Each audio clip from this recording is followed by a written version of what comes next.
Hi, you're listening to Burn Beautiful, a podcast for women ready to step into their divine feminine leadership so they can create a life of joy, health, and impact beyond their wildest dreams. Here, you'll learn how to heal stress from the inside out, reclaim your vibrant health, and master your energy so you can lead powerfully without burning out and actually enjoy the moments that matter most in this one beautiful and precious life. I'm Nicole Whitaker, burnout and leadership coach, founder of Lead Up Health, and creator of the HERS method. Welcome. Hello and welcome to Burn Beautiful. I am so happy to have you here and really excited about today's topic because today we are talking about stress, specifically chronic stress. And here's why. Stress is the biggest block keeping women like you and me from joy, from health, and from being the leader and parent and partner that we want to be. Because when we are stressed, our nervous system is dysregulated and it actually separates us from who we really are. So that means that when we yell at our kids or our partner, or as my kids like to say, when I speak sternly to them, that's actually not me talking. That's not you talking. That is stress. Or when we are beating ourselves up for procrastinating on a big project, that's not us. That's not because we can't handle it. It is stress. Or, and this is the one that pulls at my heartstrings, when we get some precious downtime with our family and we want to enjoy it, we want to be present, but our mind is either rehashing an old conversation or going through to-dos, or we're scrolling, right, to kind of numb out from the stress. That is all stress and it pulls us away from the present moment. But even beyond that, and as we'll unpack through today's episode, stress takes us away from our innate power and our inherent worth. And in my book, anything that disconnects us, every one of us, from who we truly are has got to be dismantled. And I think I've always been called to dismantle anything that denies the inherent worth of every human being. And let's just say that nothing enrages me more. It is why I worked in educational equity, and it's why I do this work now, because stress, especially chronic stress, is one of the biggest forces that keeps women from living in their full power. And so dismantling it is at the heart of what Burn Beautiful is all about. Fortunately, the more we understand something like stress, the more we can kind of take it and look at it and examine it objectively, the less control it has over us. And so today we're going to talk about what stress really is, and especially the unique way that women experience it. The surprising antidote to stress, it's likely not what you'd expect, and remedies that are not often talked about so that stress loosens its grip and we can live and lead more fully and in the present moment. So, I want to offer a brief overview of stress before we get into the juicy stuff so that we have the same language that we're using as we talk about stress. And I want to start by distinguishing between healthy stress and chronic stress. So healthy stress is short term. It's like that adrenaline push before a big presentation or a deadline. Your body reacts with a quickened heart rate, your sweaty palms, your digestion slows, but then it recovers. Chronic stress is a totally different beast. It is the day-to-day activation of your body's alarm system, from caregiving, deadlines, the endless to-do list. And instead of shutting off, your body keeps pumping cortisol. And over time, this shows up as disruptive sleep, gut issues, weight gain, hormone imbalances, inflammation. And if ignored, yes, this does eventually turn into disease. So in fact, 90% of doctors' visits are linked to stress. And I want to paint a picture with you that really helped me to understand the difference between okay stress and chronic stress. And it comes from Robert Sapolsky's book, Why Zebras Don't Get Ulcers. So I want you all to imagine a zebra peacefully grazing on the savannah, and out of nowhere, a lion charges. In an instant, you know that zebra's stress response is going to kick in. Adrenaline surges, the heart rate spikes, and blood rushes to the muscles so it can escape. But here's what's interesting. If that zebra gets away, within minutes, its body resets. It goes right back to grazing like nothing ever happened. Wouldn't that be wonderful? Wouldn't that be nice? So now let's take a look at us humans. We humans have something zebras don't. It's a prefrontal cortex. This is great. It's what makes us human. It lets us imagine, anticipate, and replay experiences. But it's a gift, and at the same time, it can be a curse. Because when we activate fight or flight or freeze without a line in sight, this means we're worrying about a meeting tomorrow. We're replaying a hard conversation from yesterday or imagining a worst case scenario for our kids. And the thing is, our bodies are reacting like there's a predator in the room. Our heart is racing, cortisol's pumping, muscles are tense. Only the challenge is that the chase doesn't end. Cortisol keeps pumping.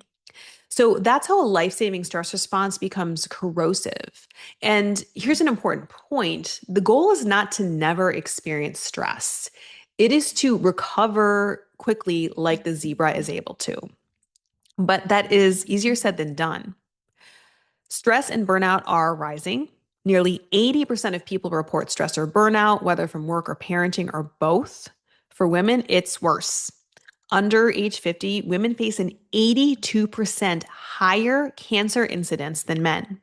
And we make up 80% of autoimmune diagnoses. So stress is quite literally costing us our health. So I know we all want to jump into solutions, but we need to unpack the root cause a bit more. And to do that, we need to talk about the unique stress burden on women. For centuries, women's voices have been silenced or rewritten.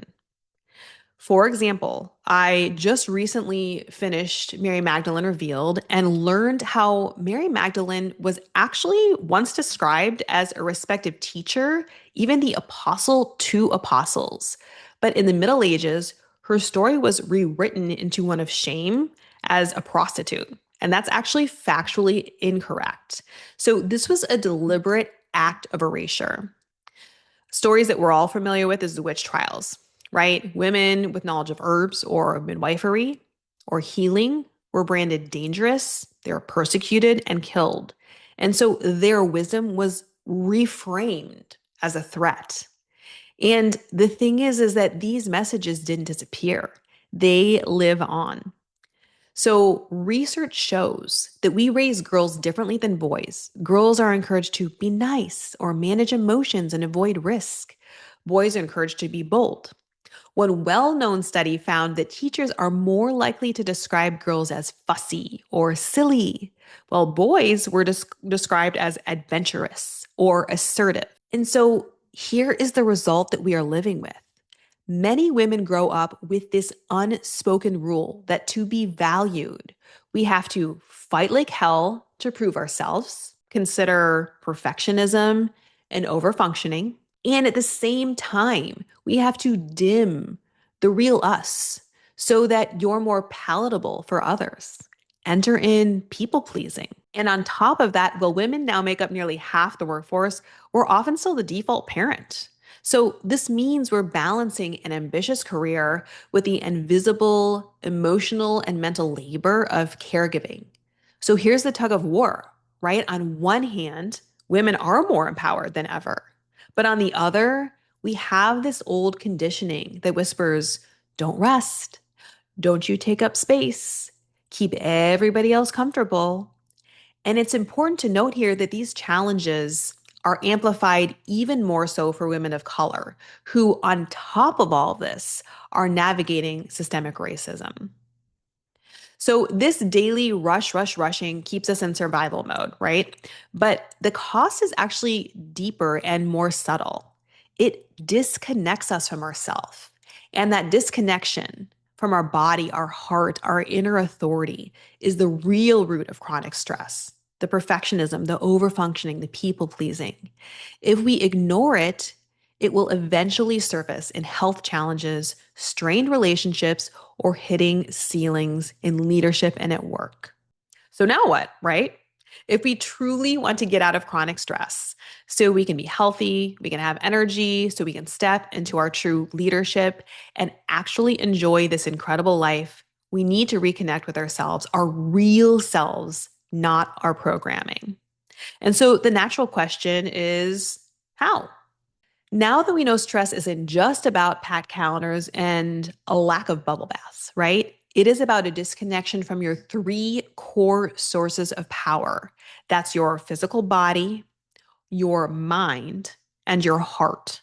Alignment of these is a way out of stress and back to yourself. All right, so let's walk through it, starting with the body. So, the body is literally your vessel for life. It is how you enjoy life, it's how you accomplish things.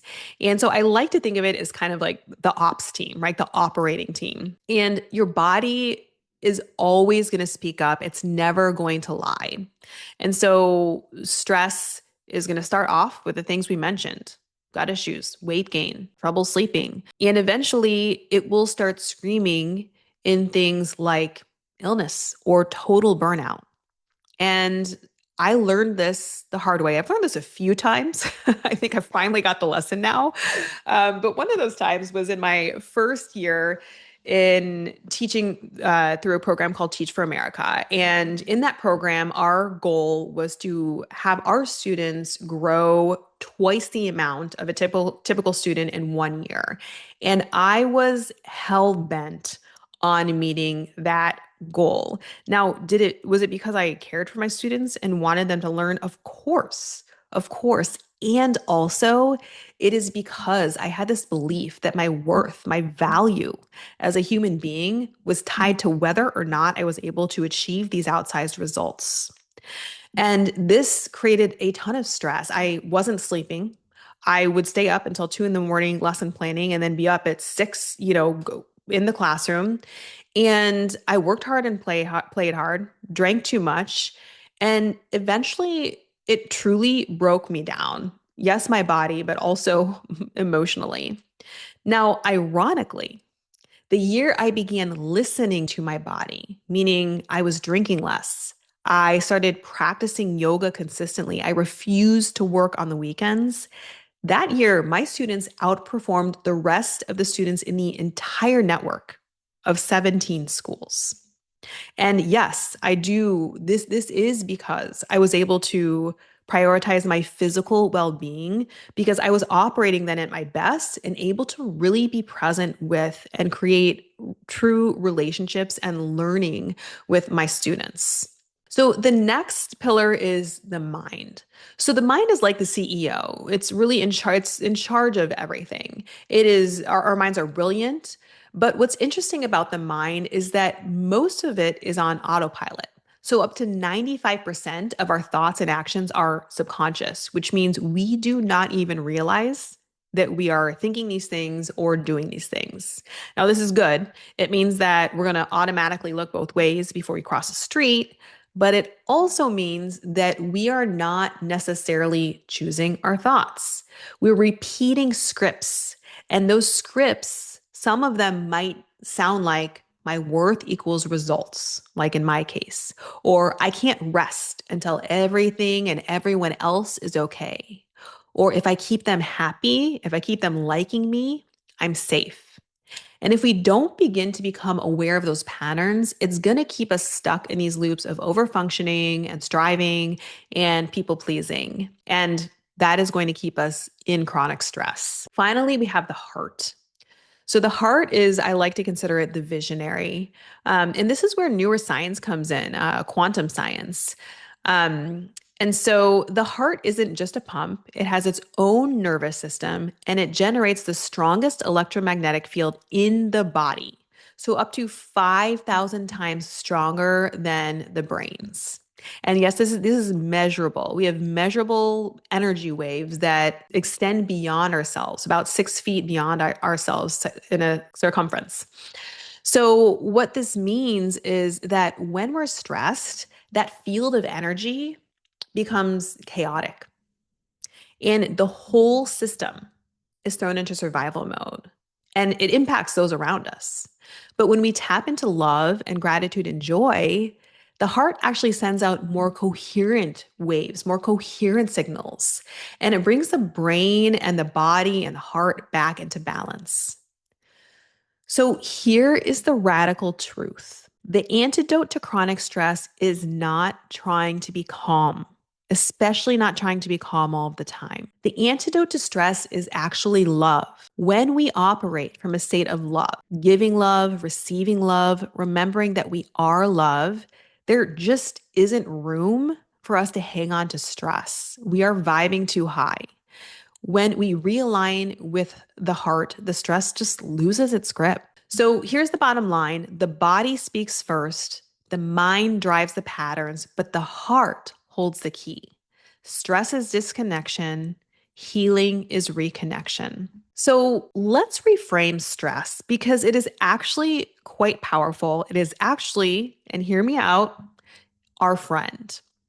Stress is not the enemy, it is information. It is your body and nervous system saying something is out of whack here. And the goal is not to eliminate it, but to notice it and process it so we can return to living like the zebras do. The problem is, most of us don't pause long enough to listen.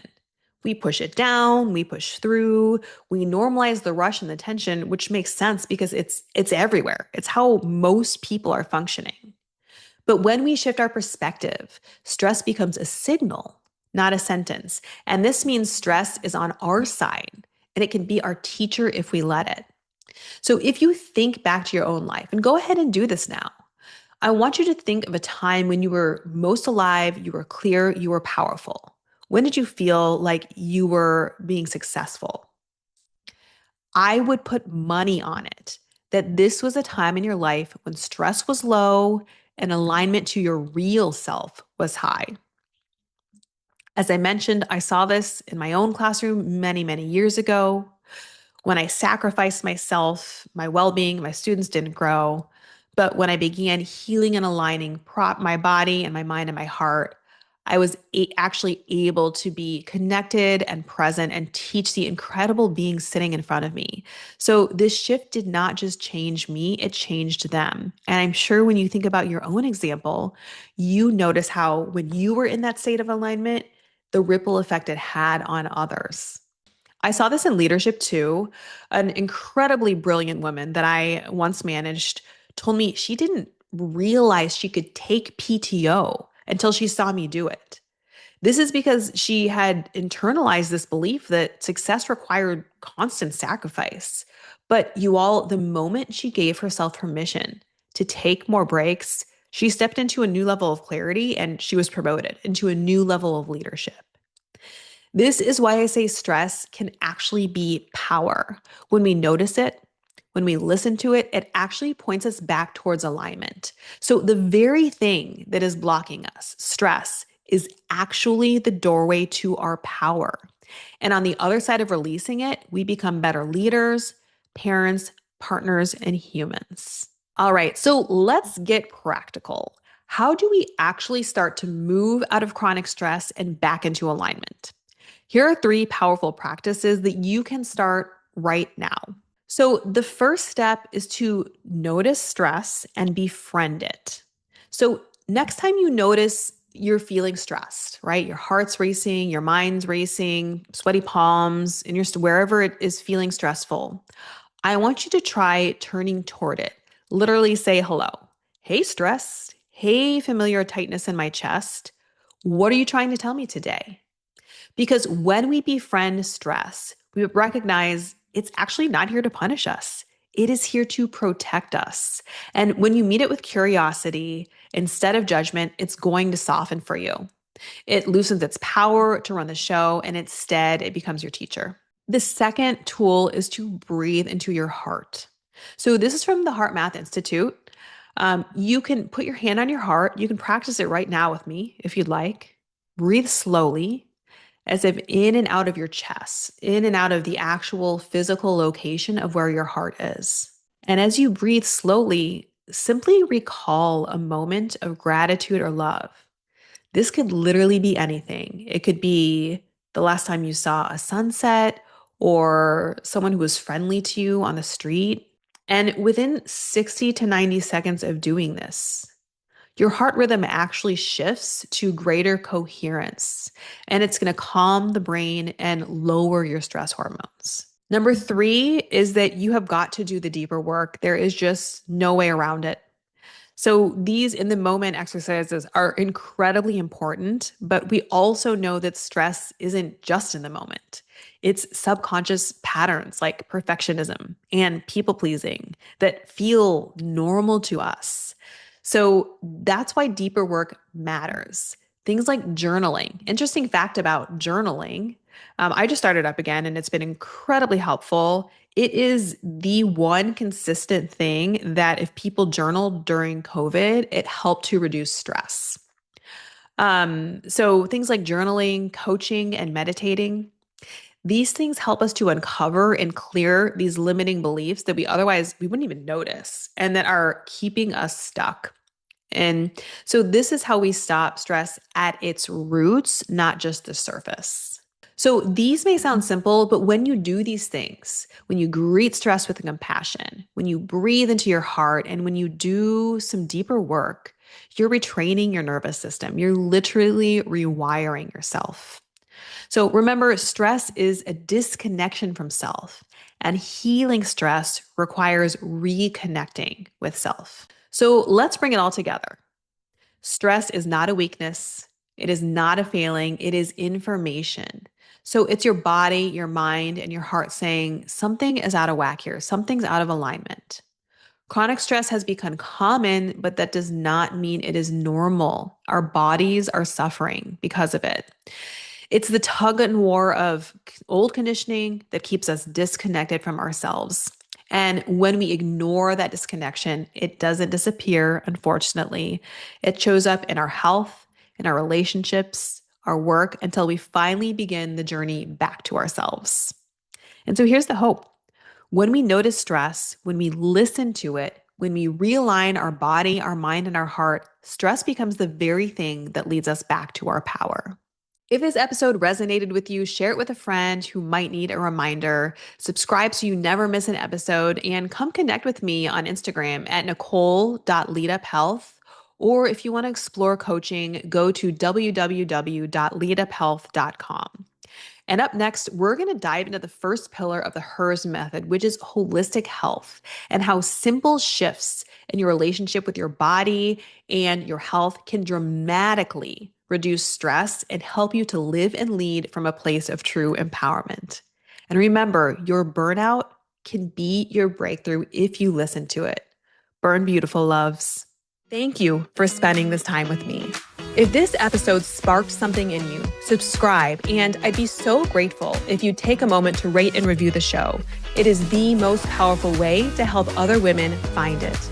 And if you know someone who is struggling or on the edge of burnout, or simply wants to lead from wholeness, send this their way. Let's grow this movement together.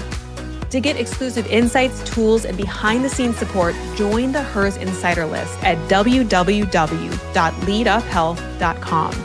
And if you're ready to explore working together, whether through coaching or consulting, you can book a free consultation right from the site. Until next time, burn beautiful, loves.